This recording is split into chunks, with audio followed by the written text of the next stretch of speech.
Eeny, niny, Larry up in the joint. Baby Oprah in the house. Man, we live here, man. What's up, everybody in the chat room? Today's Alpha Male Mondays with my brothers here. Everybody else is gonna slide in a minute. You know what I'm saying? Larry Lancaster, big bro, other big bro, Antoine Scott. Yep. Sidekick and ball head.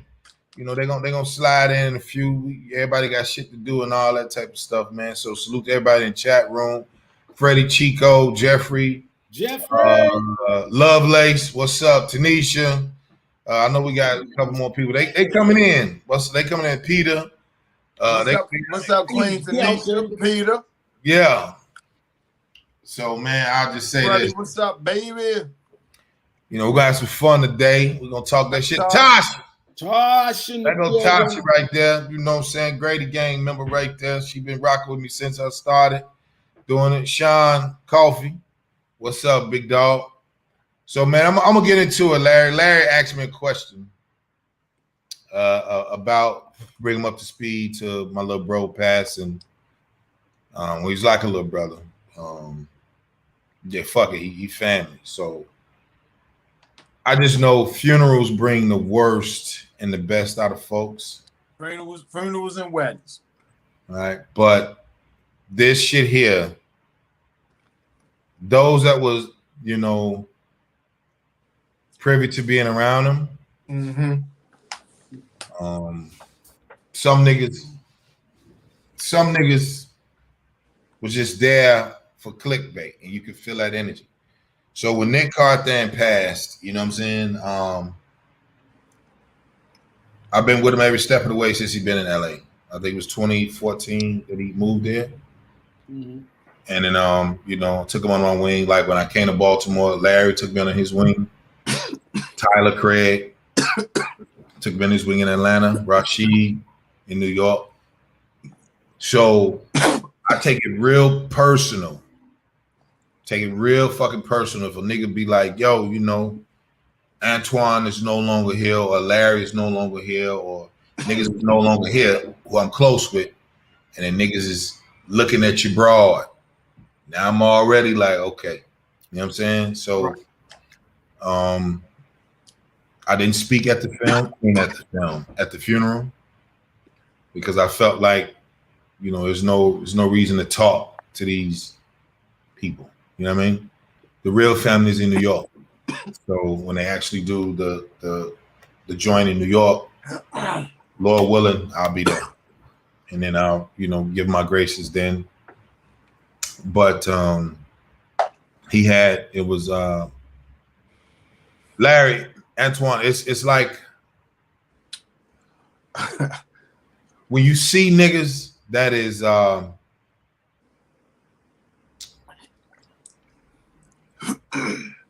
opportunists, right?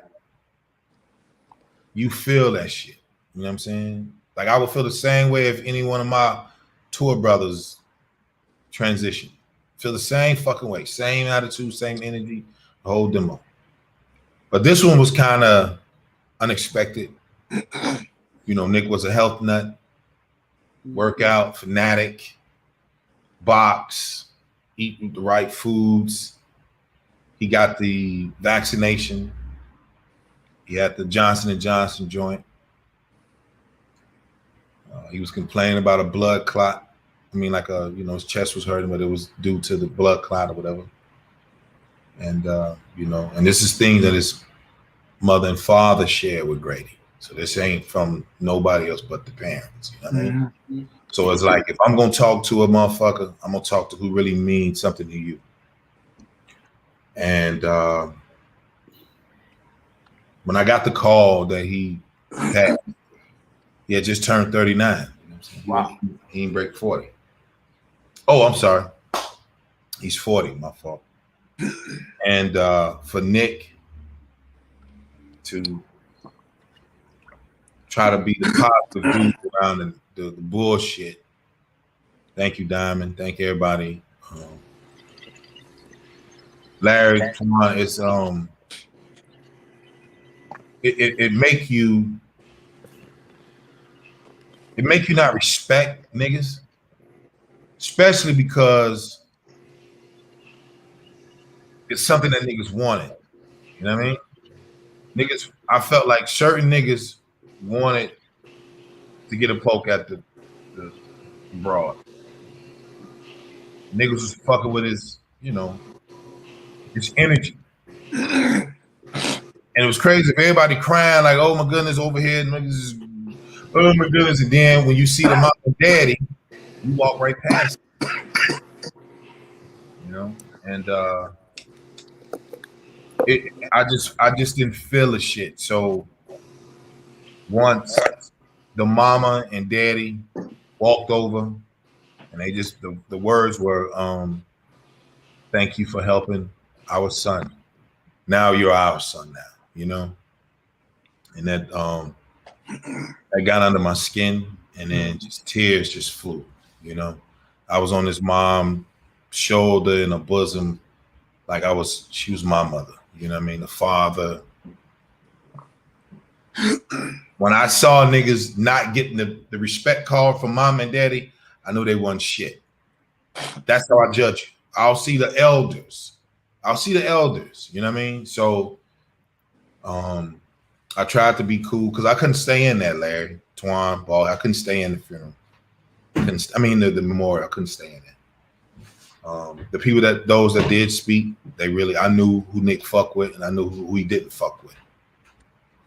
It's just like if a nigga said, oh yeah, Antoine Scott, my boy.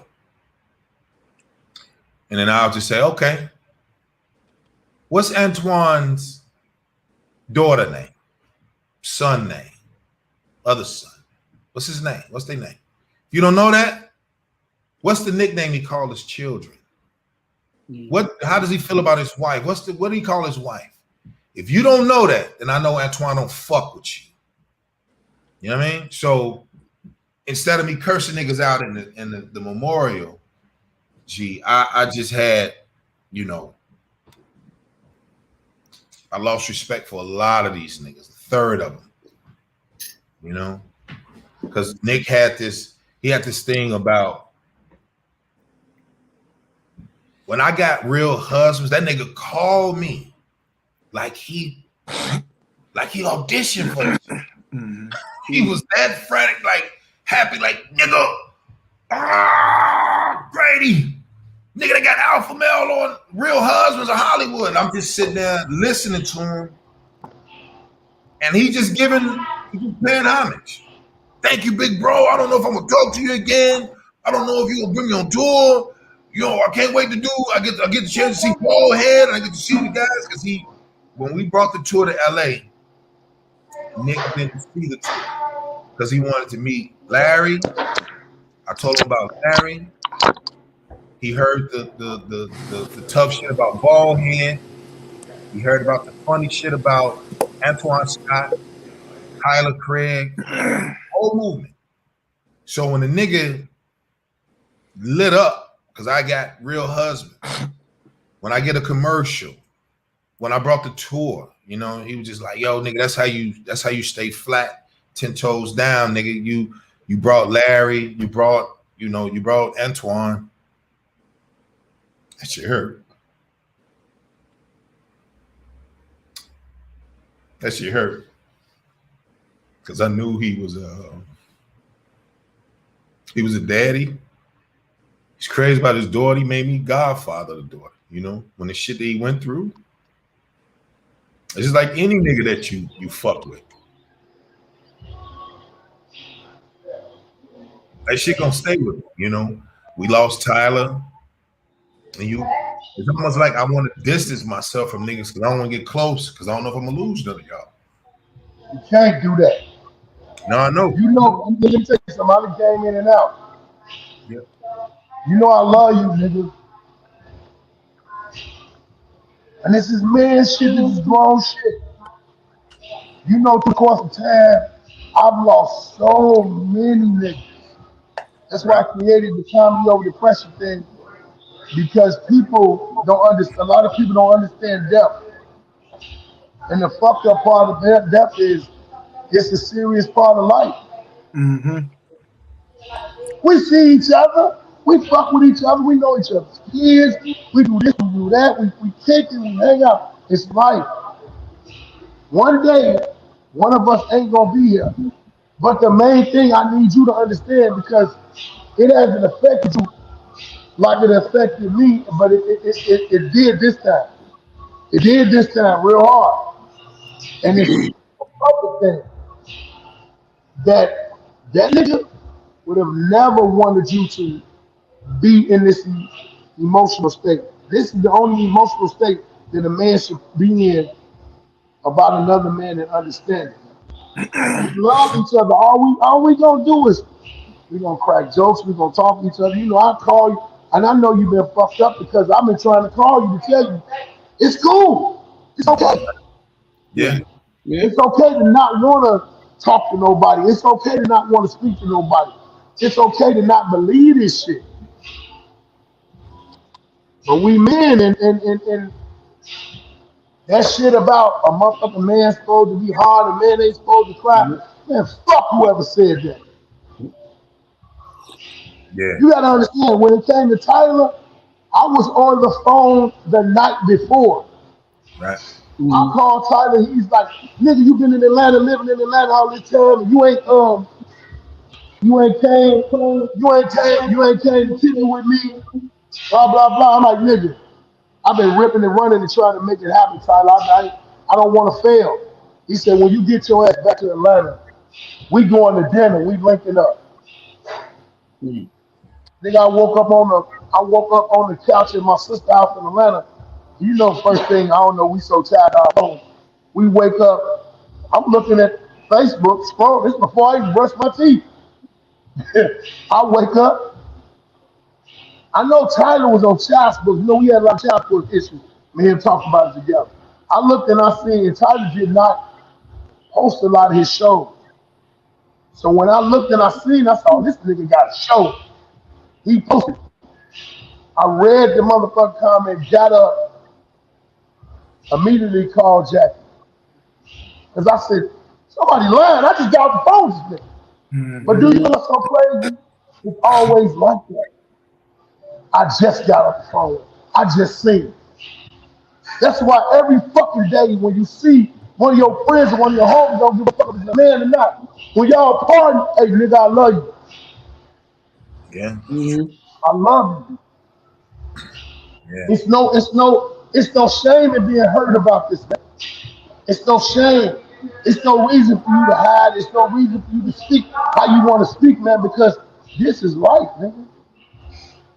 When I started the Come Be Over Depression thing, I lost 36 niggas from violence, gun violence. And you know I had to do a show every fucking Wednesday. I never missed a show. I stopped going to niggas' funerals, though. I stopped going to niggas' funerals because them niggas won't want me to be sad and crying and fucked up. But nigga, how can I not be?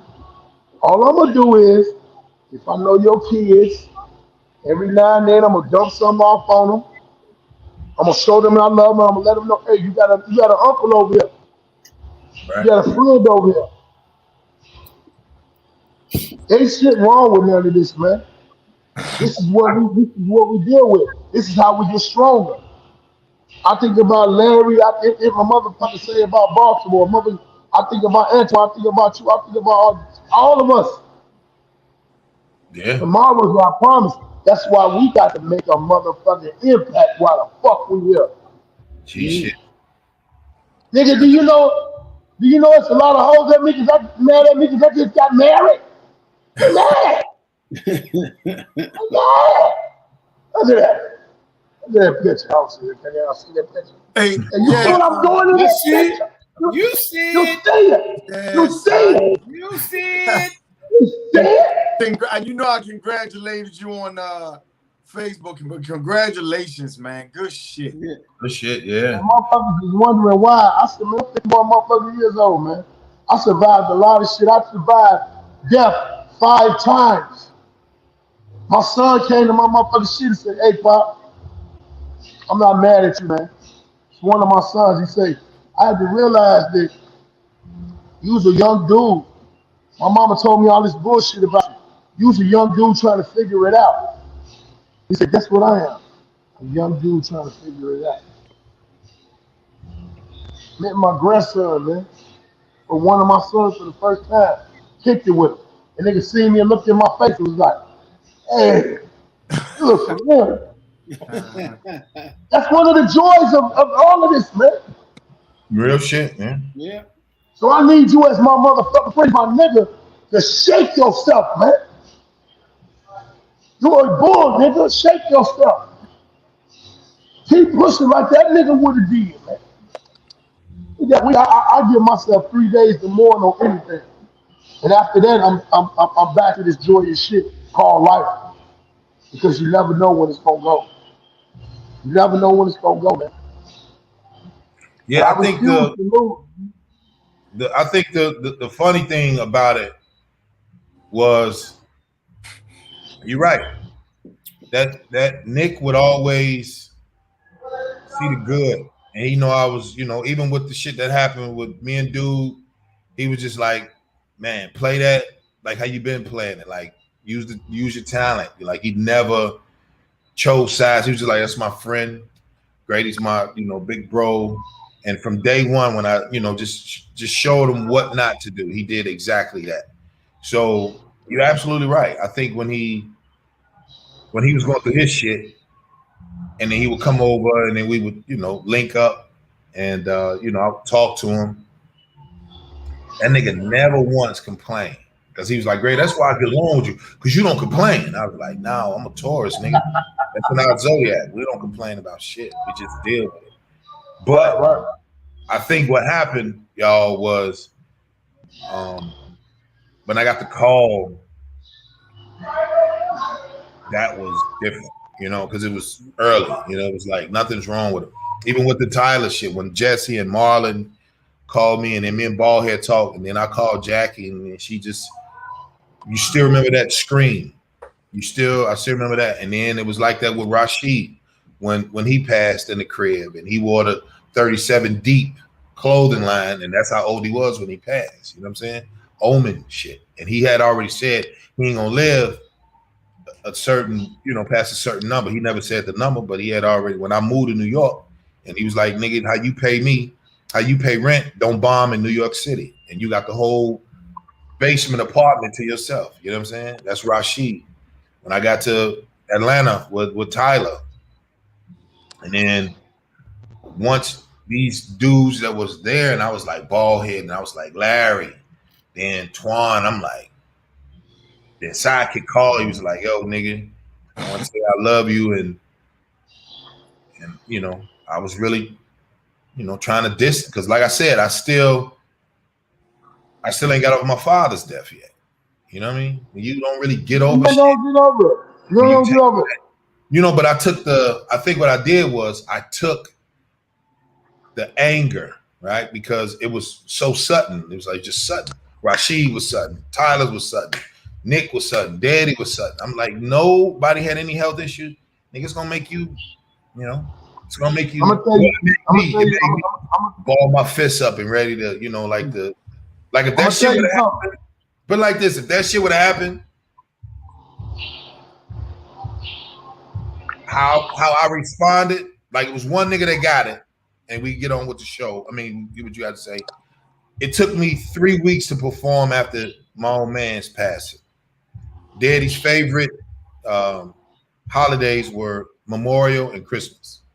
My first show was LA Chocolate Sundays Memorial 3-day show. 3 show. Right. Sunday. And Ron G was just playing a little bit too much. He was joking. And when that nigga was like, because Sidekick seen it, everybody seen me like, I'm not even gonna play with you. And when I just kind of like, I reacted. I wasn't thinking. I was just reacting like, ho nigga. And it was just me and him. It wasn't loud. It just knew like, he knew I wasn't playing. And I just kind of like tapped him with the shoulder back of my hand. I'm like, I will beat the dog shit out you, nigga. Do you see I'm playing? I don't fuck with you. Like, it went from there to there because of hurt. You know what I mean? I was hurt. So I begged Tip, like, Tip, don't let me perform because I'm going to whoop one of these niggas. I already know what's going to happen. I'm going to whoop one of these niggas. I already got it in me because I'm already hurt. I'm already distraught. I didn't know what to do with the hurt feeling. I didn't know what to do with the anger. I was already confused. I'm not a nigga that's going to, you know, get my system alcohol and shit. I just want to fight the nigga. And he looked like he didn't know. And then when I did the show and I shook my hands and people started, you know, going crazy, like, yeah, Grady, get down. And I was like, all right, Tiff, if the show ain't shit, I'm just going to walk off stage. I don't give a fuck if they standing up like, congratulations. If I don't feel them, if I don't feel the audience, fuck these niggas. Ain't nobody going to say shit to me. And you sound like Prince on Purple Rain, nigga. That nigga did Purple Rain, he walked up. It was, I was in the wrong, but I thought it was, this is how I think. And y'all could say, I think I take loss like you're supposed to. You're supposed to have, first of all, you're supposed to have tact, right? You're supposed to have tact. And you're supposed to have some type of high level of empathy. So if something happened to Larry and he got to deal with, and niggas that fuck with Larry should see like, oh, Larry ain't feeling good, let me back off. Same thing with Antoine. Antoine dealing with shit. They like Twan acting different. But if you look him in the face and you, oh, okay, different. Twan, man, I'm over here, bro. Niggas don't have that out here. I didn't know that. I didn't know. They don't know what's going on with you. Empathy. I don't know, man. I don't know. I really don't know. Let me tell you something that might not make it a little better. For a person to die, you get Tyler, Nick, and who else? Rashid. Pops and Rashid. They all died really of natural causes. Let me tell you something. Yeah. That's a different grievance than you just seeing your brother walk to the store and him get cut down. Right. That is somebody taking him from you. Mm-hmm. I do not believe when people die like that. I do not believe, and it's just me. I don't believe it's their time. That's when they get mad. That's when I want to play up shit. That's when I want to go flip flop. But listen, when I said I left the streets alone,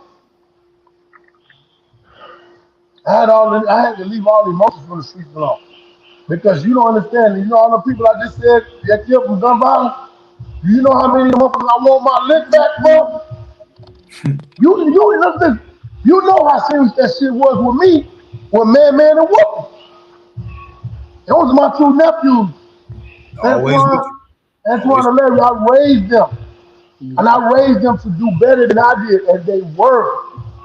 One was working in the store, the other was doing fucking decorating houses or some shit. He had a woman, he was traveling. This nigga traveled way more than I did with the drug shit. But he was traveling on positive shit. Niggas killed both of them because they were still in the neighborhood where they was. And I refused to really be back in the neighborhood. That shit, and then at the same time I'm battling COVID. I'm in it, I'm sick in a bed. I couldn't go get my lick back.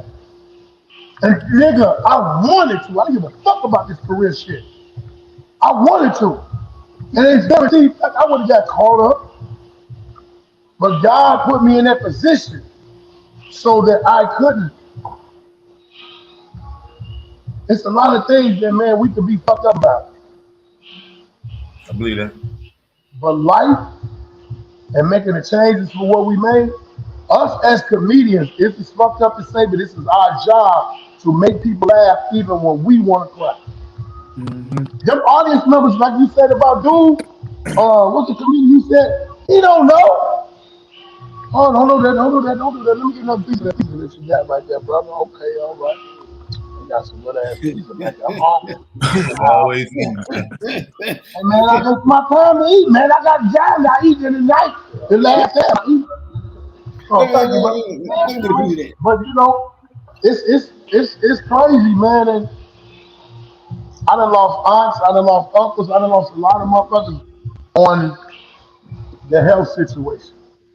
That scares me. But nigga, hey, I'm just gonna tell y'all this. I ain't gonna say nothing else. 'Cause the edible that started kicking in. I'm eating this pizza. I love y'all, man. I'm at a comedy show. I'm supposed to be doing the show, and they got a kitchen. And I told them I got to come back in this back to do this alpha male shit. And for one, we wasn't here last week, Right. and we need to be here. These people need to see us. These people need to hear us. So I salute to life for the camera part. I salute to life. I salute to all that we are about to endure. And I love y'all. Salute, bro. Love you back, brother. Nigga drinking coffee. Nigga drinking coffee, man. Hey, where you at? Where you at, boy? I am at the what's the name of this place? The Grand Ballroom. I was halfway out in this motherfucker. I mean, what city though? What city? Chicago. That's Chicago. I'm in Chicago. Chicago. That's is that Mike Sam shit? You doing? Mike Sam shit. But no, man. I appreciate you saying that, boy. That was dope to hear. You know what I mean? Like, I think, you know, we just have to, you know, I lean on y'all niggas. You know what I'm saying? Even though I don't, you know, talk as much.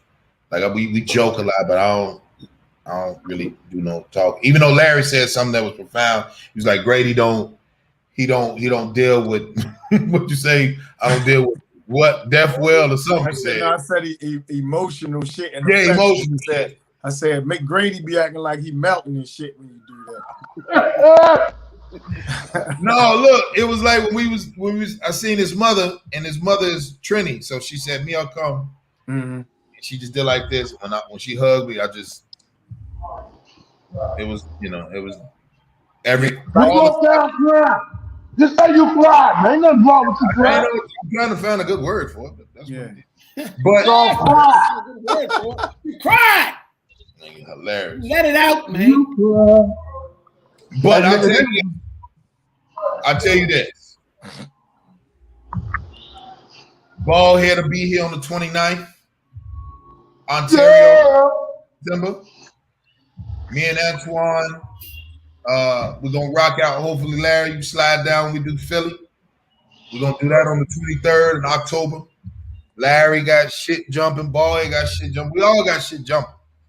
So, you know, I love these niggas, man. You know, I got a few offers for niggas to bring the tour to New York and bring it to Chicago, and I'm like, nigga.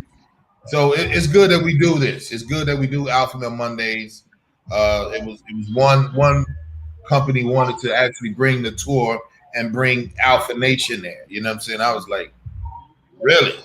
It's like, yeah, the same place where you guys perform. We want to have all you guys on the stage moderating the show, and we'll just have people in the audience. And I was like, holy shit, like, you know. So that's dope. You know what I mean? So, you know, that's what we doing, man. So appreciate y'all, brother, for, you know, sticking around and being a part of it. You know what I mean? I know that COVID is gonna make niggas crumble and make niggas get to the bag. So I think we all got to, you know, our shit that we said, fuck it, survival mode, use the tactics, use our mouthpiece to get what we need to get, and then we get the fuck out the way and get into these jokes, nigga. You know what I'm saying? So without further ado, man, love you niggas. So I want to talk about this. Let me tell you something, but we start. If we got to lock back down again, I want to let everybody know that I'm selling shoestring tips. Hey, some people be breaking their shoestring tips and they don't got no new one. Man, your ass is retarded, nigga. Hey, so what y'all been up on, man? Since I haven't seen you, brothers. What y'all been on, Twan? What you been on, brother? What Larry, where you been? Larry, I ain't seen you in as my grandfather would say, a month of Sundays, man. Larry Lancaster. Well, a couple of times we ain't do the podcast. A couple of times I, you know, had shit to do. So it's a combination of both. A couple of times I was working. You know, it's just one of those things, man. But I was determined to be on the night. It's my son in town. he leaves on Thursday.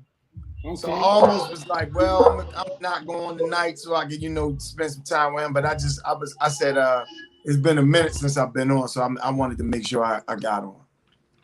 Talk that shit. Twan, what's going on, brother? Well, I ain't nothing going on, man. Just feeling all the love, man. We got so much love, man. It's love day. It's love day. Love day today. Love Larry back on the show. Like his hair got a little longer on the top. I love the way Ballhead just eating everything in the kitchen and say, "Hey, come on, hey, bring that back. Bring that back." Love the way that nigga try to get away with people, man. Love the way Grady just open it up to be real men. We just can open up and just talk to one another. So it's just love day. Just like that's said and paid in full is love day. That's important, man. It's part of being an alpha male is also being vulnerable, man. Like Paul here said, ain't nothing. He said all that shit is normal. But the thing I want to say too is I try to live in a state of gratitude. And when you live in a state of gratitude, a lot of times, a lot of these things take care of itself, man. G-shit. You know what I mean? Just being grateful. You could always look at what's not going right, what's negative, and I look at death a different way. I just look at it as it's the circle of life.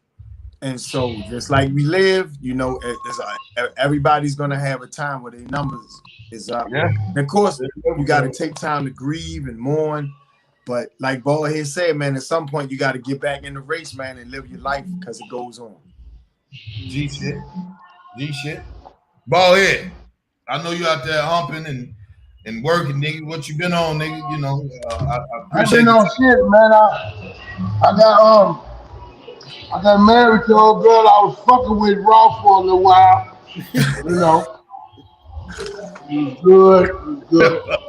We did. You say you married the chick you went raw with. I love raw for a little while. I love the way you used to walk around with married pictures. I just love the way you used to walk around. My mama told me. Now that's for sure. I walk around with no more. This my mama. She told me she was proud of me because I stopped fucking with all them loose bitches. Other than that. And look, they look like 8x10s, Ballhead. They ain't no wild size. Yeah, nigga, them motherfucking headshot pictures you got, nigga. You brought the whole wall frame. I got them because you hang up. Your girl women do stupid shit. They want all these pictures and shit. I don't know. I just told her I lost all my hoes.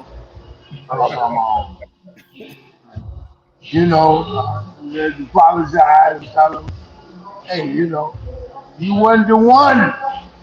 You wasted my time.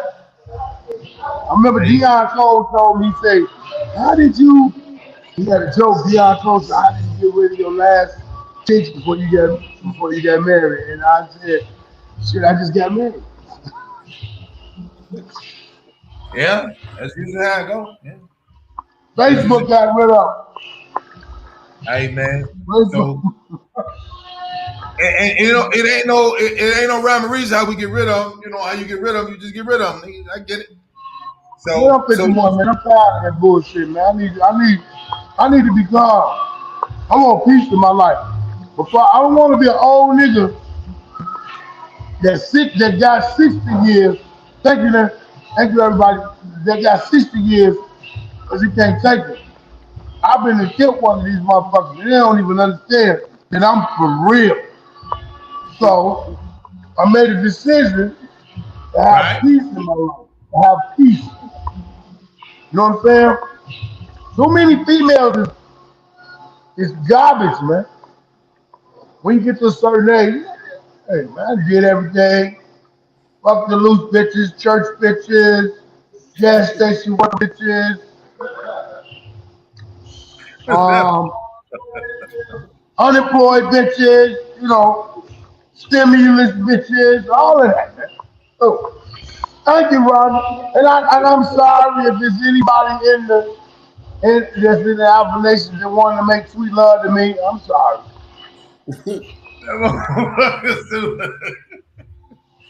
Hey, boy. Well, I'll tell you this. I thought you was lying. He was like, I'm getting married. When you hear me, he's like, man, get famous on the phone. I'm like, I get you. No, you like, I'm gonna get married. I'm like, all right, shit, that's like a show. So I ain't worried about it. Like it's a potential. It's a man, Ballhead ain't telling nobody. I just saw the pic. No, he called me. He was like, I'm gonna be in the crib and everything. So when he really said, nigga, I'm getting married, I'm like, are you? Well, congratulations. Yes, I did. Lovelace, I got my mother-in-law, I got my mama, I got about 5 or 6 motherfuckers' house is edible juice. Nigga, my mother-in-law was running around that motherfucker like, and she didn't remember shit. She seen pictures like, when did I do that? I had a ball. Marlon hosted it. You know, it was a good thing, man. It was a blessing, man. That's New chapter in my life, doing what I'm doing, man. But I'm not. My wife is not gonna be in the room with me while I'm doing my podcast because she would never object to anything like somebody else would know. It was something that when JD Smooth and Chris said to me, they said when you do the tour, do you let the guys bring their ladies and wives? I was like, what you talking about? They grown, they should handle it. He was like, no.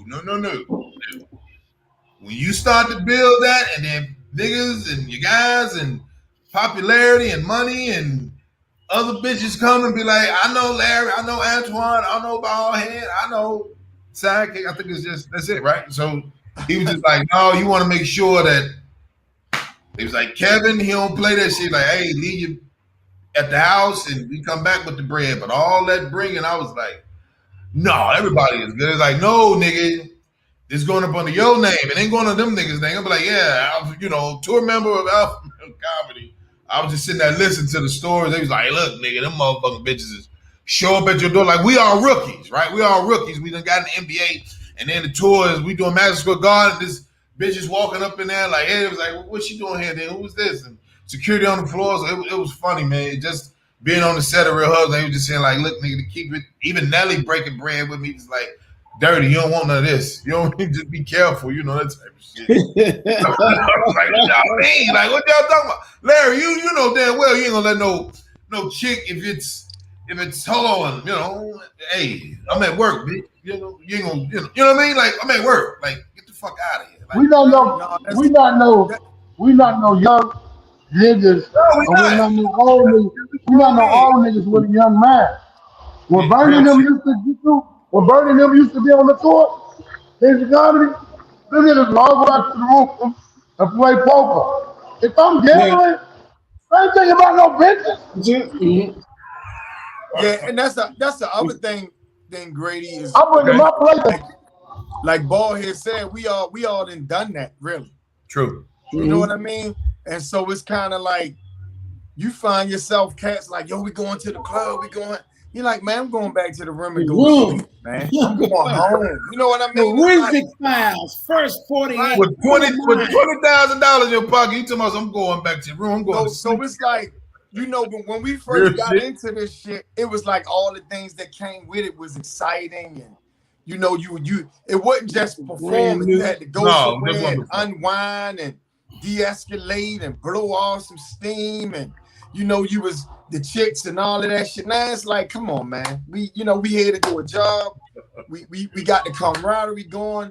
If you got a significant other in your life, you know what I mean? That's cool, and you want to spend time with that person. You really want to create experiences with somebody that you want to have them with. All that loose shit. It's like we done all done that, man, pretty much.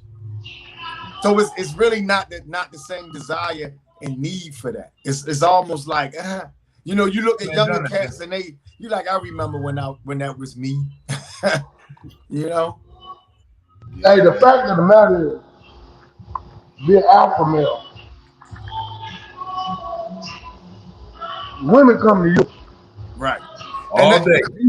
These young ass niggas, they be chasing. I be looking at them in the little small club. They be like, hey man, there's some bitches in here. I'll be like, I bet you can't get one.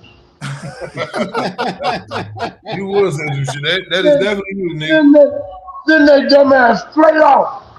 Next thing you know, man, You ain't got up on the. I said, nigga, I done had all that. I'm good. I just want to say this to some of the fans, some of the people that's watching us.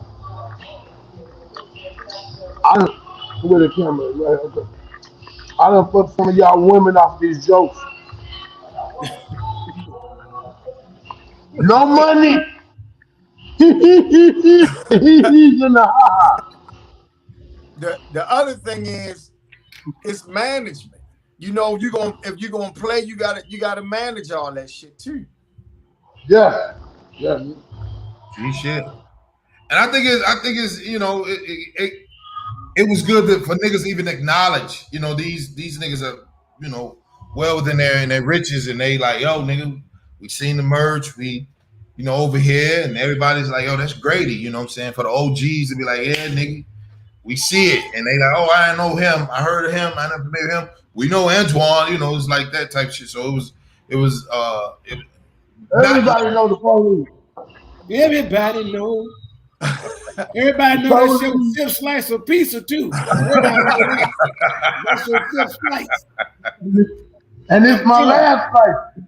Everybody was So look, fellas. So look, I know y'all might have seen it or whatever, but I said I want to talk about it.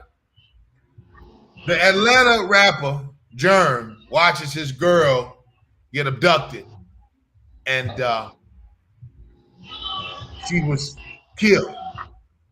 But this tough nigga called 911 when his girl's getting abducted. Now, how in the fuck could you call a motherfucker police and your woman is getting abducted and you like, dang, my girl getting... I thought that the nigga was in on it. That's just me. I don't know how y'all feel about it, but I think he's in on it. I'm just... That's exactly what you said. Ain't no way you on the damn phone and yours out there say, damn, they is taking my woman. Man, y'all better, they got her in the car. You straight out there, you busting if you got something. You out there running behind it with a stick, a branch. You doing something. You're not going to be on no damn phone talking about they got my girl. Come on. I'm with you, Grady. He was in on the whole thing, trying to be on the phone, not to be plotted. What's the word? They want to be what is it? Involved. Accessory. He's an accessory to murder. He don't want to be an accessory, right? None of that. None of that. That shit was so sick, dog. That shit was, even looking at the nigga, the mug shot, even looking like, oh, he in on that bullshit. You can't, you know what I'm saying? Like it's, you know what I'm saying? Like ain't no way nobody on here is gonna watch your woman get taken. No, nobody. And you don't do nothing. You go on the phone and it's called 911.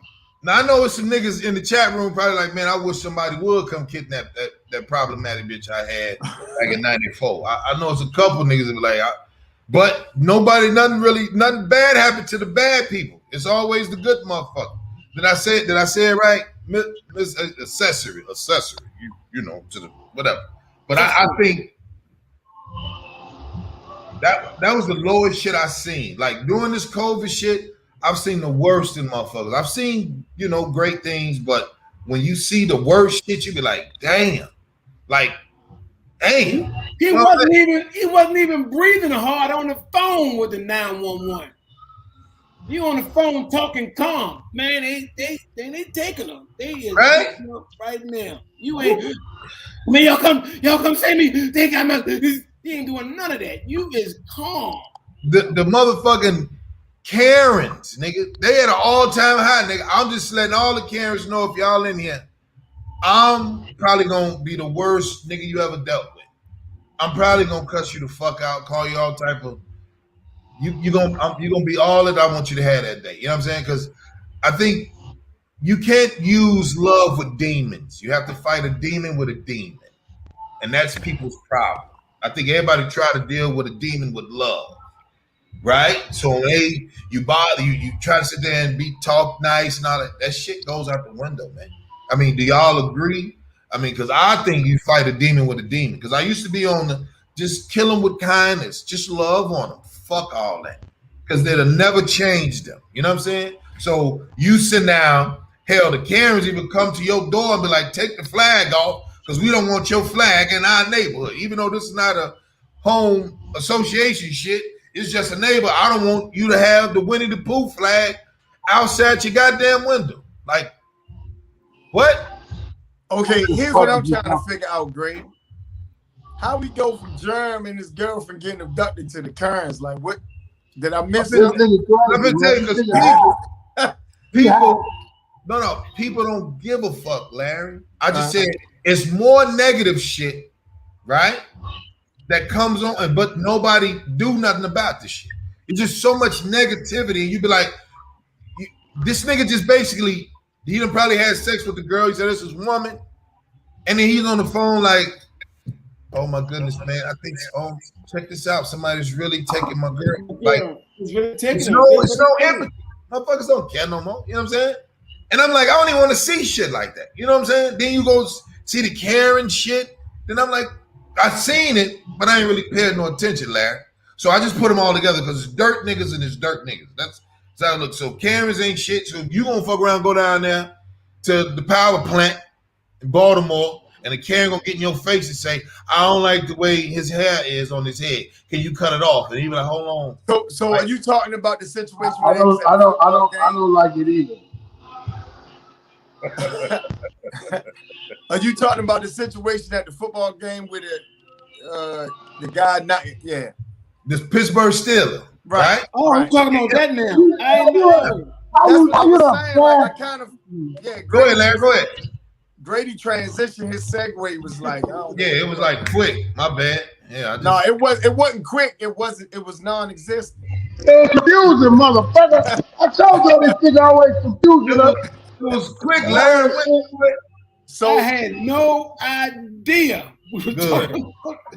So here's the thing about the Germ thing, right? The first thing I thought about was the girl family. You know, people. It's unfortunate that she. You know, that's a sad situation, man. And so my heart go out to her family and her peoples. You know, because we got somebody who's not here, man. I don't even know I never heard of this guy Germ. I don't know what the fuck. It sounds kind of suspect to me, but I can't even speak on that. All I know is I just feel bad for the girl family and her loved ones. The other thing about the current situation, this is a classic example of sometimes women put their men in a situation that he in a catch-22 because she had no right hitting that man. And of course, when he hit her back, now her man, even if he don't want to, he's forced to. He didn't even hit her. He didn't even hit her. He flinched to hit her, and when her man stood up, he took care of his business. On that note, he knocked her bitch out. He pushed her, but so what happened? Both of their asses end up getting knocked out. You know. But I'm saying. This is where it goes left. Because men don't hit women, right? Right. You talk about that. What are you supposed to do in situations? I know if that was me, she gonna have some GD glasses. She gonna have to explain that when she go to work. Her eyes will be black and blue. She gonna have the GD glasses. We ain't doing all that smacking shit. I'm not taking for you to be a woman. You a dude right now. Because you did the dumb shit. And now we have to teach. That's what I'm saying. It's like, where's the empathy of level of respect for the next person? So it's like what happened where these motherfuckers just feel like they can just do what they want with no consequences. Like I don't understand that. Like why did you think you was going to smack a black man and nothing happened to you? Yeah, here's the MKG braids too, nigga. I knew he wasn't gonna play no. Here's the other piece of that. That brother could be sitting in jail right now because he defended himself. Yeah, see shit. My great grandmother. Go ahead, boy. My great grandmother. Anybody that had a great grandmother, whatever your great grandmother said was law. My great grandmother told me, if anybody ever put their hands on you, and she said, anybody, put your hands back on them. Then my great grandfather said, don't start no fight, but make sure you finish. I've been going around the whole Atlanta, going in Walmart, Target, standing around in parking lots, waiting for situations to happen. I am waiting for cameras. And kids, I'm gonna beat the fuck out of one of them people. Real shit. And I'm not gonna play with them. You a woman, stay in a woman's place. That man didn't want to hit her. Right. Yeah. But when a man stood up to defend her, he did the correct thing. He whooped him first. Then you look at the video, she was telling him to sit down. See that Karen should have started a movement of our privilege is better than anybody else. People have to listen to us. And I can put my hands on you and push you. And I can do this. Man, get the fuck out of here. I'm gonna beat one of y'all motherfuckers. You know what? I'm high. Go ahead, Twan. You know you hide the truth from me. Go ahead, Twan. Nigga said he high. I just love the way Baldhead be talking good conversation. He just stopped. You know what? These edibles got me. I'm high. I'm I don't want to later on somebody bring this up in court. He said, there it goes right there. No. But hey, for real, she put her man in a situation where he got to stand up. You know what I mean? Just like Larry was saying, women would do stuff like that. They get running their mouth, and then you got to defend them. You know what I mean? Right. No, you don't. You're not gonna defend your wife. Go ahead. Huh? You're not gonna defend your wife. If my wife, Uh-oh. you got to realize, my wife is a GD from the 100. If she get into shit, it's because something happened. However the case may be. If we somewhere and it ain't justifiable, I might get in there and go all out. But one thing I'm gonna say is, bitch, do you see how many of these people it is? What did you raise the hell for? Sit your ass down. Sit your ass down. I'm gonna tell them, hey, look, I apologize that she's acting like this. We ain't been out in a while. No. But if it's a situation like that, man, I'm fucking up everybody in the vicinity. You gotta be smart. Sometimes you can't get out of situations. Right. The thing is, that's a conversation where you set the tone way before something like that happens. So the time for y'all to really kind of understand what needs to be done is not in that moment. So as a man, you and your woman had conversations. Like I remember a young lady I was dating, we riding in the car, and somebody cut whatever, she reached over and honks my horn. And I'm like, hey, don't do that. Because what happens is when you do something that impacts me as the man, and I'm the one who's gonna have to defend you. So when you're with me, I'm responsible for you. Talk that shit. So to a degree, you have to monitor your actions because you don't have to protect me, but I'm the one who's gonna have to protect you. If we go to a comedy show, I've been to a comedy show before. Somebody says something slick out the mouth, then the young lady I'm with decide she gotta argue back. And I'm like, don't do that. I'm a big boy, I can handle myself. Because once you go back and forth with this person in the audience, now I have to defend you, not just myself. What if the dude say, shut up, bitch? Now I gotta come back there. And I said, just let me handle it. You be quiet. You know what I mean? And let me see, that's the thing. As the man, you are in a position, you are in a protective posture. And if your woman don't understand that, basically she's disrespecting you. So for her to smack that man while her man standing right there, it was even more of a disrespect to her man than it also was to the brother that she slapped. Because now both of them got slumped out. That's not a position you put your man in when you coming from a position of respect. You just don't do shit like that. That's why, Larry, we have missed you so much on the show. We are so glad you back to come drop them jewels on all of us, because I would have acted like I failed and let her get hit and get home and say, I told you so. Stop running your mouth and sit your ass down. I ain't let you get a hit. I failed. Right. Well, when to go protect you. Now, go in there and get a piece of steak Right. and put it on your eye. Now, a nigga like me, first of all, if you open your hand and you hit a grown man, I'm gonna sit down. I'm gonna tell you, finish your food. Finish your goddamn. Because I'm not about to address that nigga over you. Right. Because you got to call your brothers. You got to call somebody. Because I'm not fighting for your honor. When you do this, I'm sitting the fuck down. Finish your food. That's all I'm gonna say.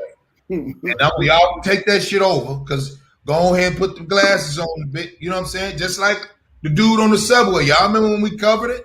Y'all remember when we covered the smack that was felt all the way around the world in the subway? The bitch hit him in the head and he turned around and Put that understand about that nigga. Right? And so the Pittsburgh Steelers dude with the MJG 8-ball in them locks, right? He didn't beat them. He didn't boop. He didn't roll on the ball. He remember all the Chicago, you know what roll on. That's in right. Ball on them 2 hits go bop bop. That's how you got roll on. That's what we say back in the day. So you bop bop, hit a nigga twice and roll. So if your girl smack a man, don't cover that broad. You fold your arms, cross your legs, like I couldn't get up. I'm into the game. We both drunk, or like what Ballhead would say, I'm high. Right? Right. So that's what you do in that particular. Don't be fighting for none of these studs. Once your broad get into a public place and your broad is like, you ain't gonna say, you got to get out of our face. You got to go, and you just say, baby, chill. You go right. Once she be like, motherfucker, I'll beat your mother, and then you and you smack, you just say, oh shit, finish your food. Don't say shit else to this whore because she's disrespect for you, right? And then you got to tell her you will learn better when you're around me. What you do at your mama house, you're gonna do better around me. Because now you sitting there, You sitting there with your GD glasses, like, you know, mouth all fucked up. I can't believe it. Fight for me. You a hoe ass nigga. Well, bitch, get out the car then. Stop talking. I told you, I'm leading by example. I'm teaching you respect. You don't talk that. You don't have good etiquette. First of all, you double fisting at a football game, whore, right? Because that's your problem, right? That's your goddamn problem. So when we say going outside. No. When we say to the chicks, do what I do. Don't do against me. You know what I'm saying? Do exactly what you follow my lead, but also as the man, a lot of us are not really fit to lead, and that's the problem. So for me, I don't argue with women like that. No. Like you argue with your woman, but you don't like out in public. All right, sweetheart, you have a good night. I cut that shit short. I ain't gonna be arguing with you. I'm going to the bathroom, Larry, and I'm staying in the shitter till the game over. That's what we all have been some, especially being comedians. We have been somewhere. A female said something slick or whatever, right? And I just shut that shit short. All right, sweetheart, you enjoy the rest of your night. I ain't gonna be sitting up there going back and forth with you. At all. Yeah, I shut that shit down and walk away. Because my ears started turning red. See, when my ears started bleeding on the inside. But let me tell you something else though. One time I was at a show, right? I'm on stage, and it's this young girl. She's sitting there with an older cat, right? So she decides she want to try to heckle me. So I warned her a couple of times, like, look, little sister, you know what I mean? Chill out. You don't want it. You know, something. And so she kept going back and forth. So you know she got the tongue lashes. She got ate up. Instead of just being quiet, she wants to keep going. So then I explained to her, look, sis, why don't you be quiet? Because at some point he's gonna have to defend you. You notice the whole time this man been quiet. So if you keep going, I'm not gonna let you win. At some point, he gonna have, and that's exactly what happened. Then I said, now, instead of saying something to me, you should have addressed your woman. That shows lack of control, brother. And lack of leadership, because you knew how this was gonna end up. You should have told her, sit, look, baby girl, be quiet. You know what I mean? Let the man work. Since you did not, I had to do that. So now both of y'all get me. And I had to tongue lash both of them. And it almost got to a point where it got physical, but I had to straighten him out and her. Because it's like, listen, if I'm somewhere and I'm with a woman, and she, babe, don't do that. Even if we gotta get up and go outside, listen, when you with me, don't do that. It's that simple.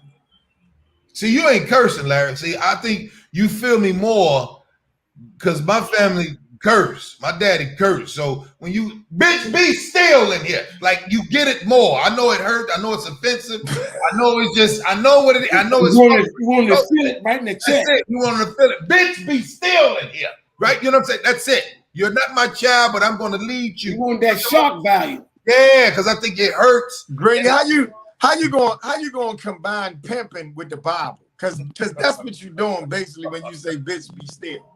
You can't be a pimp and a pastor. Even though some pastors were pimps. You can't combine two of them. Because when you say be still, that's what Jesus told them on the boat when they was frantic. Like the way he started coming up and he was like, be still, No.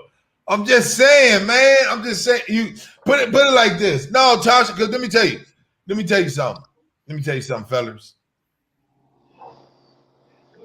People don't hear you when you're nice if they already ignorant. It's stern. If they're already ignorant. Sometimes what happens, Grady, is when you do that, now instead of her hearing you, she focuses on what I cursed. Yeah. Sometimes you can make more of an impact just saying what you got to say and don't give her nothing to hang on to. You understand what I'm saying? Yeah, so it's a point of, this is going to be the last day because I'm going to say, bitch, be still around me. Do you want to be right or do you want to be effective? I want it to be, I want to be right. I don't want to be effective. I want to say, you got to have a moral compass. When I tell you no, that means hell no. When I say let's go, that means right now. Don't sit up and say what's going on. You know what I'm saying? So we done all been there. We comics.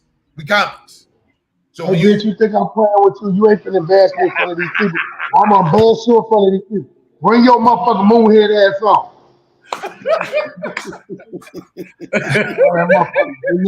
I'll let motherfucker negotiate.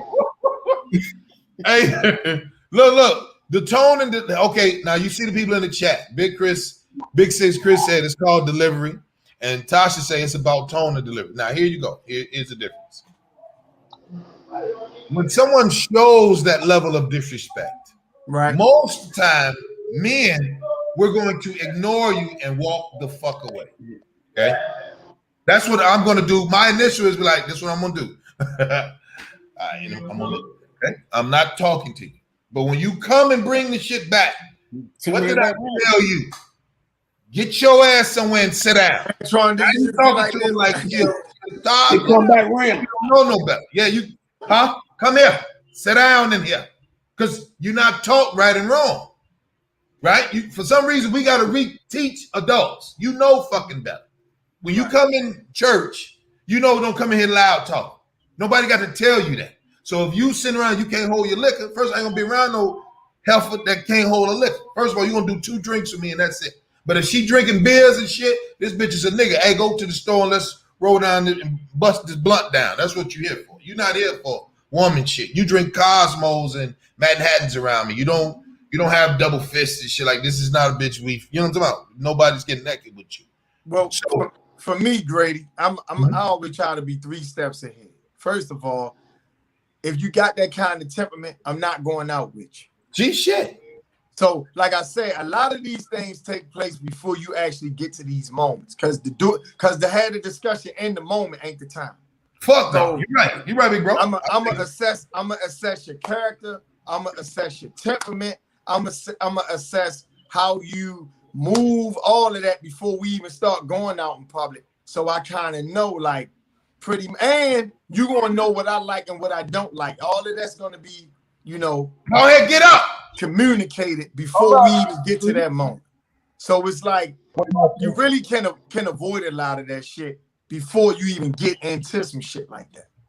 No, I'm with you, big bro. I'm not disagreeing with anybody in the chat. And when I say you, I mean just us as men. I don't mean you. I know what you mean. No, I get it. I'm just saying when it come down, because I just learned this over the weekend. Grown folks don't like to be taught. They don't like to be taught what to do and how to act. They don't like that. They don't like it. even though they know better, but they don't like it. You don't talk back to your mom in front of me. I'm sorry, I don't. Hush. You know what I'm saying? I'm grown like that. Okay, I ain't gonna be around you. You know what I'm saying? Right? So this is helpful, and then this whole ass nigga going. You know what I'm saying? It's like you're an adult. You can't do that here. You just cannot. And I'm huge on respect. Huge on respect. I don't give a fuck. I mean, shit. We all are. That's what makes us alpha males. But I'm more ignorant with it. Like I don't have to tell. So we do a show, right? And then somebody get past the threshold, and we just, cool. Y'all are like, hey man, you can't come back there. What the fuck are you doing here? I'm not you niggas. I'm not going, hey brother, not saying that y'all gonna act like that. But like, what the fuck are you doing here, nigga? Who are you? You know what I'm saying? Like, it's better because I want you to take it home like this nigga was talking like I'm a child. You are one. You are a child. What you gonna say, Grady? Grady, what you gonna say? The fuck you doing back here? Who told you come over here? You gotta talk to him. That's how you talk to motherfuckers. Because it's like, you can't, if they acting shitty, you can't kill them with kindness. You have to be just as ignorant. And I learned that shit, 50-50, that it goes according to what you want. But if you just accept it, if you let them talk over you, they'll walk over you. You know what I'm saying? But that's what I'm saying. You hash all that out before we even start going out. No, I'm saying if it was like a fan or Ballhead selling merchandise, Twan selling hats, you selling Larry wigs and shit, I'm selling Grady beers, whatever we doing, and a motherfucker just break the line of the, hey, my brother, you can't. Motherfuckers don't got time to hear all that my brother shit. Hold on, hey, get your goof ass back there. Why the fuck I gotta be selling wigs though? Because I'm selling wigs. Damn. You selling wigs. You see how Grady slayed that shit in there, like I said I'm selling. He said you selling wigs. Why the fuck I gotta be selling wigs, right? I don't know what the top shit called. I'm just saying, goddamn, Larry, it's a hell. We all sell it on the floor, right? I'm up, put it like this, ballhead. A nigga, ballhead, and now let me tell you something, Twan and Larry. That nigga does not play about his merch, okay? That nigga will fight anybody about his merch, right?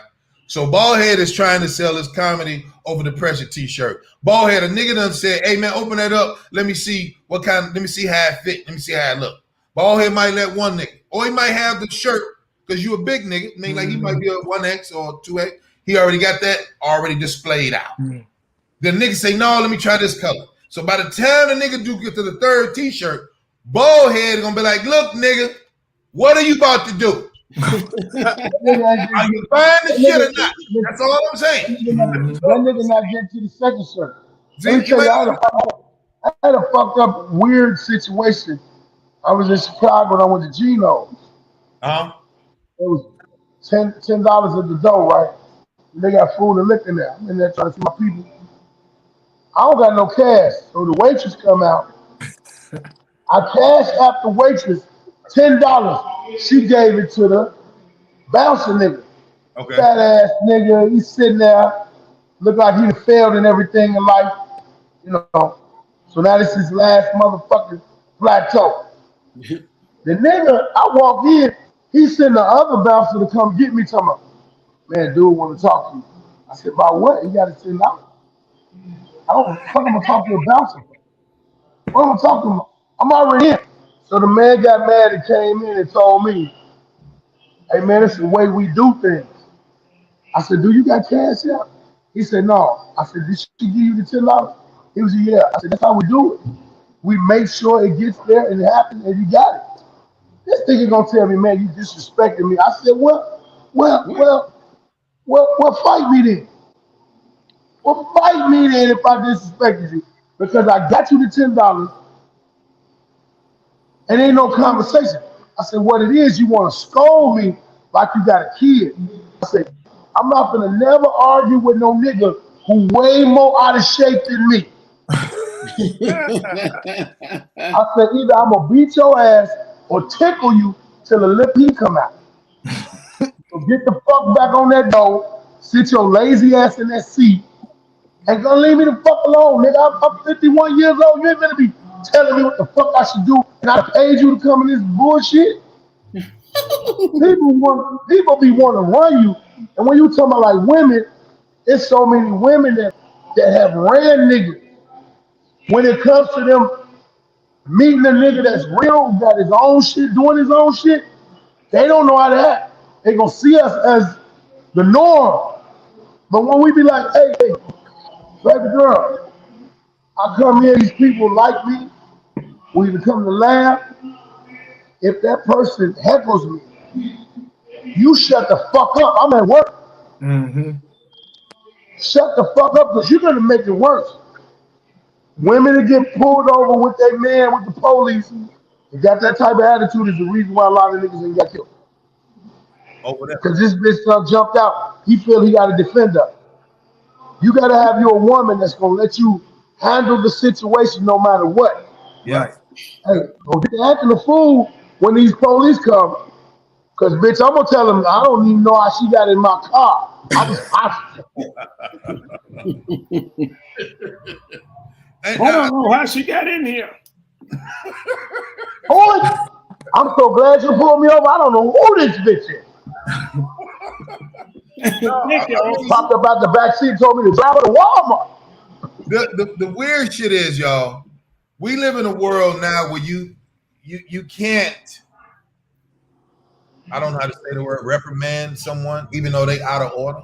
Mm-hmm. Even though they out of order. And we work in the industry where people are taught to to tell you that you're not worthy of having this. Okay. This is the shit that we in. Okay. Us four here. I did a show, Def Jam. Me and Jeru, we didn't see eye to eye. We didn't have any argument. At the time, I did the half hour on Comedy Central.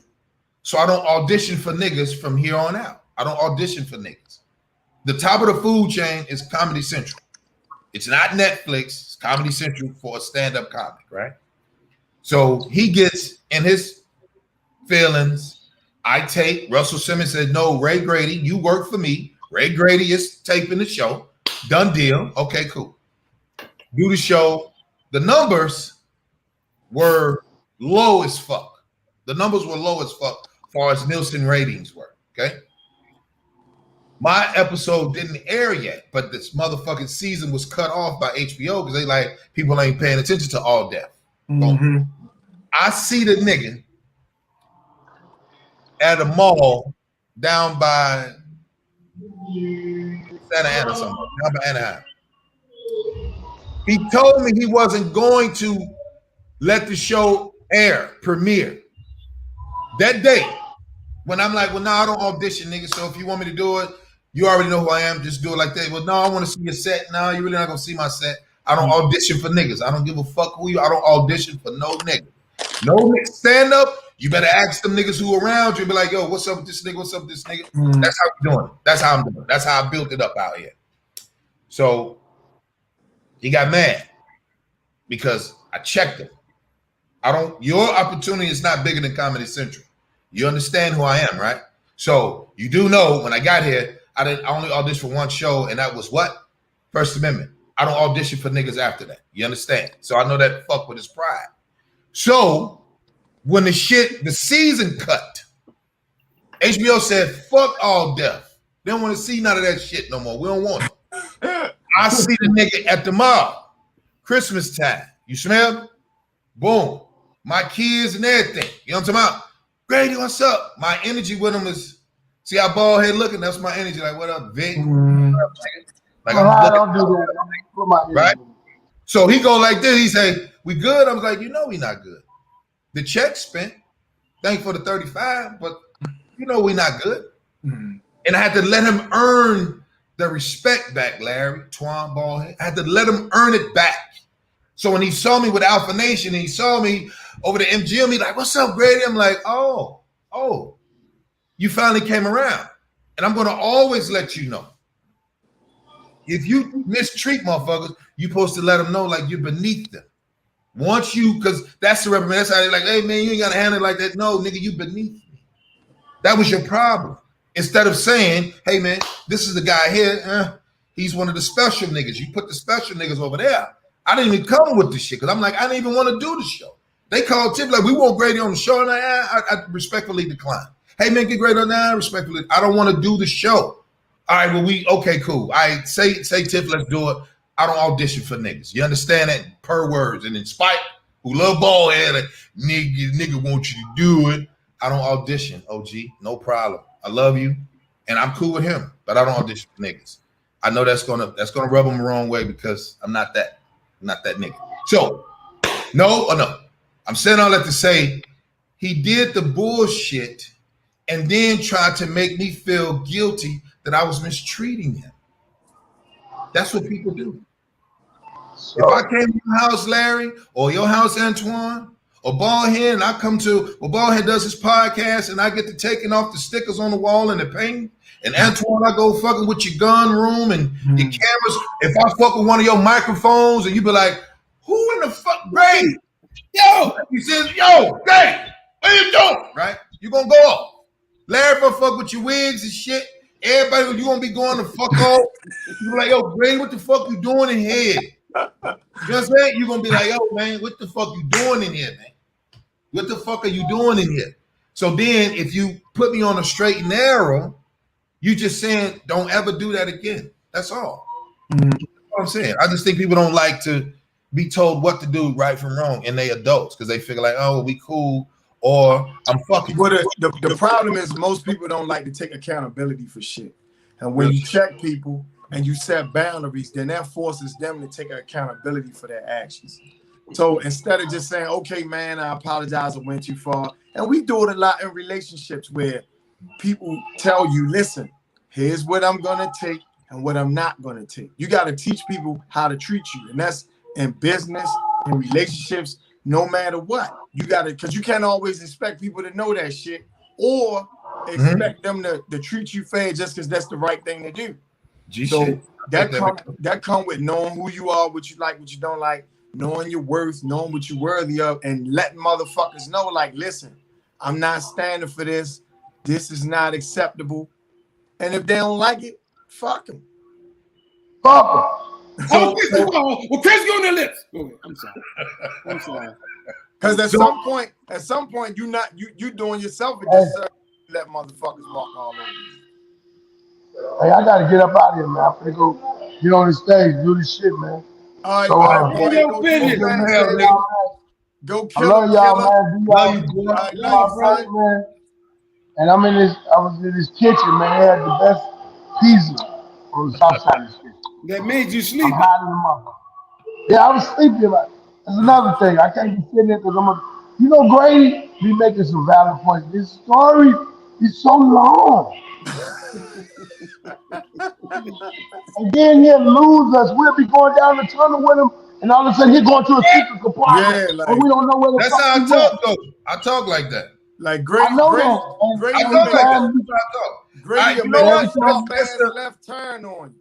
Look, you know what it is? I figured out that's a trait of mine. Like when I heard my dad talk, like hush, nigga. If he talk and he just like you keep up. I ain't gotta help you keep up. You figure it out. That's how we do. We be like, hey, we don't help. It's cocaine. I understand. All right, I love y'all. Peace out. All right, like you, son. No, but Twan, have you ever dealt with something like that, Twan? Where you had to reprimand a motherfucker how to treat you, and you had to, basically do like you had to be a parent right then. Yo, sidekick. That's sidekick. I said, what's up, family? I got some boy here looking like sidekick. That is right. sidekick. I'm like, man, what is he doing? Why is he outside? Oh, I can't be outside. No. We come. Ballhead just left as you was coming. Oh, okay. He literally just. We just look. That's why I'm looking like, is that Ballhead? He leaving? And he coming? Yeah, it's like soon as he went off, you came in. You came on. He told me to come through now. He said he's out. What's up, y'all? What's up, man? So I just asked Twan, has he ever dealt with how does he deal with people that know right from wrong when it's coming down to shit that he deals with, or they did something to him? Do he take the higher road, or he get just as ignorant with them?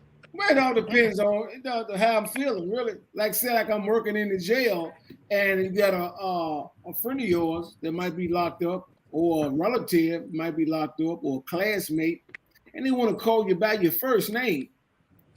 You say, "Hey, come here for a goddamn minute." Right. Come here. You know where we at, right? Mm-hmm. I know you know me, but I'm goddamn Sergeant Scott, okay? All right, man. Meanwhile, don't be doing that goddamn shit, that Antoine or Twan shit, man. Right. Because you know what, Twan? I worked in the prison too. And of course, you see guys that you grew up with. And some cats, they just want the other cats to know that they know you like that. And it's like, yo, come on, man. I ain't gonna shade you. I ain't gonna treat you no different. But I ain't gonna treat you special either. I'm here to do a goddamn job. Address me as Officer Lancaster. You know what I mean? All that Larry, how your grandmother doing and shit. Come on, man. You know what I mean? You pulled me to the side with that shit. You wasn't fucking worrying about how she was doing when you was getting locked up or whatever the fuck you was doing. Don't act like you that interested now. Hey, Twan, your brother still stay over. Come here, man. Come here. Oh, come on, no. Come on. No, we got going home. We're gonna do it right here in the middle of the day room. Don't talk about that shit no damn more. Right. And yo, I had a buddy of mine do that shit. Like, this was my man too. He was a good dude, but he used to be in and out of jail. He yelled down the whole fucking tape. Ah, how much glow you doing? I'm like, come here, man. Same shit. I know what you saying, Antoine. Come here, man. Let me holler at you. Come here. Look, man. My bad. What'd he say? What'd he say, Larry? What'd he say, big bro? What'd he say? How much glow you doing? Like, yo, what the fuck is that? Like, you don't even do that shit on the street. All that. Hey, boy, I'd have fell out. Hey, man. She good, G. I'd have walked off. I'd have just went to chow, nigga. I'd have been like, she doing better than you, nigga. Exactly. For damn sure. Sidekick. Twan, let me get an extra tray, man. What he say, Twan? What he say to you? Let me get an extra tray, Twan. Let me get an extra tray. I'm gonna take this whole tray, and because I told you before, stop calling me that. Right. And go over here, nigga. What he say, Twan? One more time. What he say? What he say, Twan? Larry, we're not repeating shit. What is that, Twan? What is that? What is that? Come on, let me get extra trays. Just because you're my first goddamn, just because you're my first cousin, nigga. Then other motherfuckers be Officer Twan. You know. Or you get brand new. You get brand new. Hey man, let me tell y'all something. Hey nigga, we don't have good tech. Like, he keep calling you, ignoring him. He keep on. Hey, Twan. Officer Twan. Let me get a hygiene pack, man. My canteen ain't kicked in yet. Bitch, you been here for 6 months, nigga. You ain't got no canteen. Then you gotta write his ass up. Once you done poured him up a couple times, now I gotta write your ass up. You gotta write him up. He just saying, hi, man. He just remember, prison's supposed to be about rehabilitation. What the fuck is y'all being mean to these niggas for? Damn. Oh, Twan is like that. Yeah, it's like that, nigga, because I'm at work. And look, this the worst part. We're here for two total different reasons. Yeah. Now look, when you get on the phone tonight, tell your sister.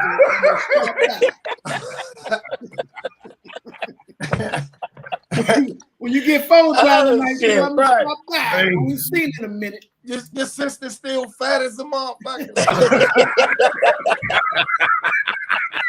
You tripping, Twan. Why I'm tripping? I can't talk about the sister. You call my face. Hey, man. Right. Y'all some mean niggas, man. How y'all go? Look, man, prison supposed to be about rehabilitation now. Be nice. Hey, look, let me tell you this. So one day I'm leaving work, right? Okay. So where I used to work, they had like 4 or 5 jails all in the same area. Okay. So we used to go across the street and go play basketball. We would go play the inmates, right? You talking about when you was down at the castle? You talking about the castle? Yeah, when I was at right. Okay, bet. All right, go ahead. So the halfway house, we used to park on the street to go across the street to the other jail. So these cats all in the window, you know, they yell out the window and shit. So I'm getting my gym bag out the truck to go play ball. So one of the cats I knew, you know what I mean, he yell out the window, "Yo, Larry, what's up?" So I knew it was somebody who knew me, right? So I'm like, "Hey, who that?" He said, "Yo, it's Arthur," right? So I'm like, "All right, what's up, man? How you doing?" He said, "I'm good." I said, "How you making out?" He said, "Cool." I said, "All right, man, stay strong." And I, you know, go do what I need to do, right? Fast forward a couple of months later, he out. So I'm down the projects playing ball. You know, this when I was hooping heavy, right? He see me on the court, he stand on the side. "Yeah, nigga, when I was locked up, you act like y'all." Said, ho. First of all, who the fuck was you talking to like that? You know what I mean? I said, "Listen, I spoke to you. I wasn't gonna stand outside and have no long ass drawn out conversation because I ain't do that shit when you was out. You know what I mean? I talked to you the same fucking way I did when you was home. So what the fuck else you want?" And that shut his ass up. But it's like, yo, come on, yo. What, you went to a tough school or some shit? Like, I know you. You ain't, see, what happens is, you know, when cats get hustling, they make a little money. You know what I mean? He has some kingpin charges and all that shit. But I'm like, yo, we grew up together. I know you ain't really built like that. So don't come at me with that bullshit. Straight out. Straight out. So sidekick, can you hear? Yeah, well, Sidekick dark as shit in there. Man, that nigga dark as shit. What you doing, nigga? I just heard Sidekick We said doing no dope on the tour, nigga. We don't sell dope on this fucking tour. Look, if I ain't know no better, I think Sidekick was in the trunk. That's how dark it is in that motherfucker. It's pitch black motherfucker up there. Don't be dropping off no birds and no kilograms. Hey, listen here. hey, Listen here. You taking too long for this goddamn tour. I gotta get some money. Shit. Yeah. Yeah, my ass. Don't you do no paraphernalia now. That's so hot in the motherfucker, nigga. But but quick. No, but if have you been, when you've been DJing, and let's say somebody ain't gonna call you sidekick, has somebody call you by your real name, or you been DJing? Oh, like you had niggas doing? Like you had me about to fight? Well, I'm a comment. Wait. I'm not of that. Nigga, I'm a comedian. What did you do at the Laugh Factory where another nigga walked up and about to have me? I said, hey, DJ Sidekick. That's what I said. No, that's not what you said. What you said? Hey, DJ Sidekick, what's going on? What up? Must call Sidekick by his government name and shit. Exactly. This only piece of shit come walking up to me, "Hey, James." And I said, "What's up?" So another comic looked over and we're having a conversation. And another comic's looking at us. So Grady walks off. He comes up. "Hey, James, can you play?" That's when I seen him get mad. I was like, oh, he get mad for real. So I said, I was like, "James, what's up, James?" And he was like, "Hello." First he looked, he was like, "Nigga, okay, Raymond." I'm like, "Yeah, come on. Yeah, come on." You know, and so Nate Jackson walked up and called a nigga James. But I didn't know. And Sidekick was like, "What you say?" No. You're not Grady. I'm Sidekick you. And I'm looking at the nigga like, oh shit, this nigga get mad for real. I'm like, because look, Grady don't like when motherfuckers call him his Chicago names either. Right, exactly. Because I done seen Grady don't like that shit. Because he knows I can't even call him Ray Ray. I gotta call him Raymond. I can't even say Ray Ray. Go down on the Ray Ray shit. Yeah, man. You at the cook, you at the family cookout when you say Ray Ray. He don't right, like that. right. Only time I can say that shit to him is when I'm in Chicago on his street. I gotta be on the nigga. So look, one of the comics, she called me Ray Ray, and Larry said, "How the fuck you call him Ray Ray? You grew up with him. You don't even know him that long." Larry went off twice. That nigga went off at the Haven. She was like, "I'm coming to see Ray Ray." He was like, "Who the fuck Ray Ray? You don't know who the fuck Ray Ray is. How long the fuck you been knowing this nigga? What the fuck?" Larry went off, nigga. I'm sitting there like, "Damn you, man." Like, she's a girl. I ain't paying no attention. Larry went the fuck off. I was like, "Tim, you know, Larry went crazy about a motherfucker called me Larry." She's like, "Well, she should." I'm like, "Damn, Larry mean in the motherfucker." She was just like, "Hey, Ray, I'm coming to see Ray." Who the fuck you calling Ray? Ray don't be up there. Who fuck you talk? You ain't grew up with that nigga up there, man. That nigga snapped. My last 2 or 3 fights have been behind either Ray, a Grady, or a boss, Tiff. Either one of those. It's like, yo, nigga, we about to get into it. We about to get into it. And they ain't never with me by myself. It's always those 2 niggas. Nigga. Yeah, Tiff more of a gangster than Grady for real. Yeah, way Grady. Yeah, Grady the nice one. I'll be like, let's go over here. Let's go over here. Let's go down the corner. Let's run the block. Tiff and Grady play bad cop, worse cop. That's what ain't no good cop, bad cop. It's bad cop, worse cop. Nah. Oh shit. Cop, bad cop, man. What y'all what you got coming up, fellers? I gotta do the improv tonight, man. D-Ray reached out, said nigga come through. Oh, that's I ain't been to the show. Right there. Yeah, he was like, nigga, come do the show, show your alpha male material. I know you got some new shit. I'm like, nigga, I'm doing the last shit. Get the fuck out of here. I ain't doing no new shit for these niggas. They coming for you. So he laughing like a motherfucker. So yeah, but that was good that he reached out and was like, come on, nigga, come on. Let's go, let's rock out tonight. That's a good thing. That's a good thing. Yeah. What you got popping, big bro, man? Tell nephew I'm proud of him, man. Tell him that boy got hops, Larry. Yeah. Nephew a freak with that jumping shit. I be like, this nigga can jump. Can he dunk, Larry?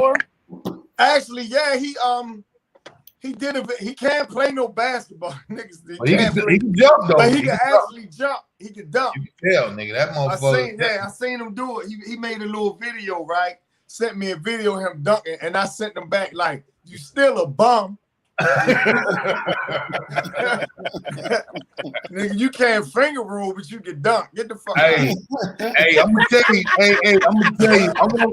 Twan, do you talk shit to your son, the one that play ball? Do you play all the time? All of them play basketball and football all the time. But you ain't never you can't do no drills with them because you old. You ain't got it. You still got it. I still run 4.4 in the 40. Come on, man. Who told you that? Check my resume. 4.4 in the 40. What's check the my resume? 4.4 in the 40. What, Larry? What the fuck is a 40 in the 4.4? What's that? That sound like one of Jay-Z clubs. Right. The club in Manhattan. 4.4 in the 40. That's in 4.4 seconds in a 40-yard dash. Oh, you that fast? Check my resume. He said, so check his resume. So we're gonna wait. So let's say it like this: for $100, me, you're gonna race. Bet you can't do nothing with Grady. Twan. Hey, Antoine. Twan.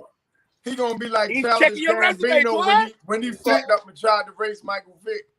Grady, you don't want this speed. I'm telling you. No, we're gonna go the whole thing. We're going 100 yards. I don't do the short shit. I'm one of them endurance niggas. I'm gonna pull it up out you. We running 100 yards. Why is we running 100 yards? I gotta sign off, Greg. I'm signing out. All right, boy. Hey, what you got coming? Let the people know your handle, big bro. We all about to get out of here, nigga. Yeah, the radio show, WEAA 88.9 every Saturday, Throwback Saturdays, 10 a.m. to 12 noon. If you're in the Baltimore area, I'm at the Terra Cafe at 7 with my weekly comedy show. It's my bi-weekly comedy show. And this weekend, I'm going to be at Magooby Sunday, headlining the show there. So you can go to my social media, comedian Larry Lancaster, and get all my dates and everything. Love y'all, man. Peace out. Love you, boy. Man. Proud of it, man. All right. So Twan, so right? Talk to me. You scared what you said? I said we're gonna do it. We're gonna do the whole football field. The whole football field. Why not? Why? Why we can't get it over with quickly? Why we got to do that? No, because I like the embarrassment that I said on niggas. Because niggas, first of all, I ain't never been underestimated. They be like, oh, that nigga. He said, why? I want to get done with you quick. I don't want it to last long. No. Now let's stay for we just doing 50 and then another 50. Just break it down. I'll make life simple. How about we sprint real fast for 10, then we walk for 10 more? Then we sprint for 20. Hey, Larry, Antoine, he said we run for 10, we walk for 15. Walk for 15. Let's get together. Let's shake. Look, let's shake your legs out. Yeah. That nigga retarded, man. That nigga said, why don't we do it for 10? Come on, Twan. Look, Twan, let me tell you what I did. Sidekick. Everybody in the chat, this is what I did. My son, Ray, he can hoop, right? But he couldn't fuck with daddy. I'm like, well, I taught you how to play basketball, and you got the urge from daddy, right? So, Twan, I didn't do no crossover shit. I just gave no hesitate. I just backed him down, put it in the cup. Just grown man shit. You know, I'm strong right now. Boom.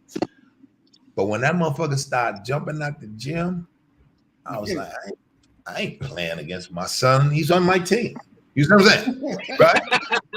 He's on my team. I'm not playing against him. But he'll never remember. He'll never get to his head like, oh my goodness, daddy beat me in basketball, right? So y'all see when I put the shit up there, Twan, when I was racing them, you know what I'm talking about? And I said, let's run all the way through. Let's run all the way through. At the gym. At the gym. Yeah, In the gym. Yeah. Because I said, let's do the whole gym. Let's run a lap and then sprint and then sprint and then sprint.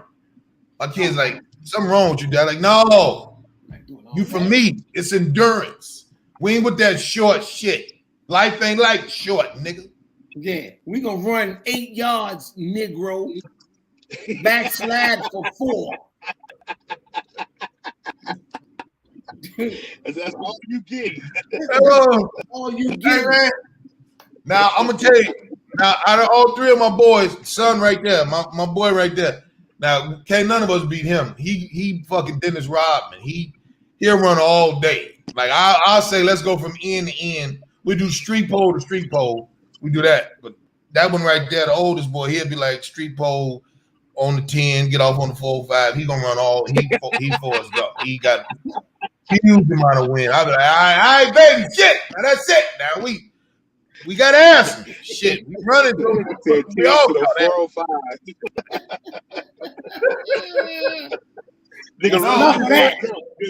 Nigga just Forrest Gump running. Huh? Oh my goodness, that boy run all day. We used to be like, all right, baby, come on. I'm going in the house. I'm finna start dinner. I'm finna just go. He'll run all day. But you know, so Twan, yeah, come on, man. You go 40. So we going 40 yards. Huh? 40 yards, baby. Let's make it happen. 40 yards. Huh? Let's make it happen. 400? Huh? Or push up. You want to do 400 and a push up? Do all that. Sit-ups too. No, I'm saying that's what you lose. That's what I do with my kids. When they play, they don't want to play in your pool. How many balls you got on the table times 10 push-ups. So if I beat you and you got 3 balls, you got to do 30 push-ups. Bet it. That sound like child abuse. Bet it. That nigga said bet it. I heard that bullshit. Sidekick to my child abuse. Nigga know you a pro. You got all Well, balls on what the we table. gonna do next? Matter of fact, we're gonna be in Philly. Yeah, October 23rd. We're gonna be in 23rd. 23rd. 23rd in Philly. October. Okay. We're gonna be in Philly. We're gonna be in Philly. Me and Antoine Denny live. We're gonna be at the Loft in. Oh, Denny gonna be there. I ain't seen Denny in a minute, man. Yeah, Denny doing the show. Live in a He minute. can't wait to see. He's like, you got Antoine, Oh my goodness, man, I love Antoine. I love him. I'm like, well, I mean, you know, he learning. He all right. He do everybody joke. Yeah, he all right. No, I told him I'm doing all this shit when he going first. I told him you headline. He said, oh, he said, wait. I said, you headline. He said, I'm following you, nigga. I'm like, oh yeah, you headline. He said, I'm not headlining after you and that motherfucker. So come on, nigga, why not?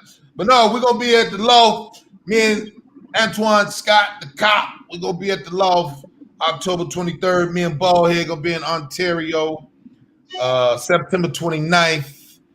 And yeah, just stay tuned. I got so much shit going on. Alpha Nation is back. Thank you for tuning in tonight. Sidekick, what you got popping, big bro? Before we get the fuck up out of here, you and the cop. On the 25th, I got Tiffany Haddish at the Rooftop. So Okay. that's the reday coming back on that. And then I got something on October 28th. It's a Young Gunners show. So I'm going to do a monthly show where I got the kids is popping just at that point of blowing up at the Novo. So I'm doing some. Kids? You got kids that's popping? When I say kids, I'm saying the new generation. The new generation. Even though DC Young Fly is blue, but I'm saying the B Scott and the B Simones, the Clayton English, the ones that's just right there, James. You saying the young niggas? The young niggas. That's what I said. Young niggas. Oh, okay. Yeah. You too old. Okay. You already did it. So those. And then supposed to be locking in with Guy Tori. We supposed to be doing he's bringing back his joint. So we're doing that. Yeah. So yeah, he told me on the set. He said he was trying to bring back Fat Tuesday. He did. Yeah. I gave him shit. Together, so why you give him shit? Because he was like, I said, why you ain't had no gorillas on the show? Because he kept bringing these old niggas back. He's like, come on, Grady, come on, Grady. I was like, no, G, you old niggas always talking that, the show starts studying. You see the motherfucker, he be like, who the fuck on the show, nigga? Who on the show? Stop lying to these niggas. Just say I don't like your material. I want to be the star of attraction. He, I gave him shit. So he just laughed like a motherfucker on set. Yeah, that's my nigga. That's OG. Yeah. And then, so what? That's the 25th is the next thing I got really, moving under me. Gotcha. My production. Dope, man. Twan. Alpha Nation. Yeah. What you got, brother? Your bomb ass. Thank you and your beard, Grady, and your hairline as always. I really appreciate y'all. Hey, that nigga don't miss shit. Hey, Sakic, I said I didn't think that nigga heard. I was like, your bomb ass. That nigga. Thank you, Grady. Your hat just holds on the side of your cush on the side of Wait, your head.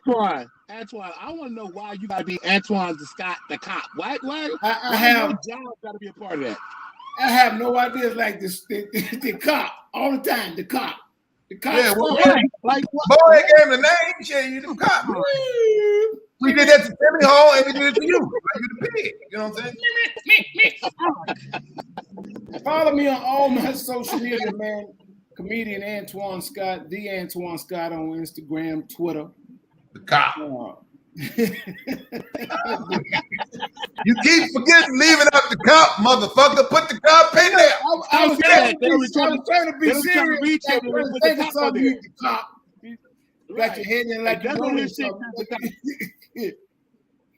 I'm saying you keep fucking up the rhyme. Scott, cop, put it there, nigga. It go together, nigga. Antoine Scott, the cop, nigga. Or Antoine Cop Scott. You know what I'm talking about? That's what you're saying. When we come to Philly, I'm gonna let all y'all know that Grady beard is a detachable beard and it comes out. He got first wheel beard. I'm gonna let the cat out the bag right now. When he get nigga, the same body texture as Bushwick Bill. Talk about my motherfucking bullshit beard. Ain't that a bitch? Cop, big piece of shit. Oh shit. Mind playing tricks on your body, having that little nigga diabetes back there, little boy, waterhead. Y'all will get to see Grady's size 5.5 when we get to Philadelphia. He's going shopping in North Philly. He's getting 2 pairs of shoes for the price of one because he in the young men sizes. He got to go upstairs. You get to have all the new shoes, all them Pumas he got. He getting 3 of them for $89.96. When you win a 5.5.6, I ain't never seen a 5.5.6 before. That nigga said 5.5.6. Boy, you a dirty nigga, man. You a dirty man, Grady. Oh shit. He said 5.5.6. 0.6. That's brilliant. Hey, man. Thank y'all for tuning in this episode of Alpha Male Mondays, man. Keep supporting, like, share. Make sure you share this shit, man. Everybody needs to laugh. Yes. The stuff we was talking about was, stuff that's going on in our community, and we trying to find a balance with it in life. Follow me on you know, I don't want to say follow me, but Instagram at Grady Comedy. Like, share, subscribe here. Like, share, subscribe on my YouTube for Alpha Nation, as well as subscribe to my RayGrady.com, my email list, because I want y'all to get it first. So, man, salute to these brothers out here. Antoine Scott, DJ Sidekick, Larry Lancaster, Ballhead. This is the Alpha Male Comedy Tour. This is Alpha Male Mondays. Ray Grady, and I will see y'all next Monday. Peace. Yeah. Love.